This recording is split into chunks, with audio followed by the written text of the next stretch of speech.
La réforme ne date pas d'hier. C'est Jacques Chirac qui l'a engagée en 2007, à la fin de son mandat. Il aura fallu attendre plusieurs années avant qu'une loi soit finalement votée et validée. C'est important qu'il puisse y avoir un système de respiration démocratique qui, en cas extrême, permet de dire au président de la République vous ne pouvez pas continuer parce que vous avez commis une faute suffisamment grave. Une autre procédure de destitution existait déjà, mais cette réforme apporte plusieurs différences. Elle ne parle plus de haute trahison et utilise une formule plus large. Le président peut désormais être destitué si l'on constate un manquement à ses devoirs, manifestement incompatible avec l'exercice de son mandat.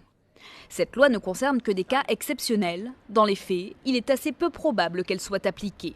Un crime contre l'État, une trahison, c'est des situations de cette nature qui précisent les conditions dans lesquelles on peut engager la destitution du président de la République. Oui, vraiment extrême.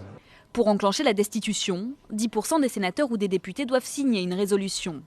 De nombreuses étapes sont ensuite prévues, entre autres la validation du texte par la commission des lois, le vote du Parlement ou encore la comparution du président devant ce qu'on appelle la haute cour. La lourdeur de cette procédure a un but, éviter sa banalisation.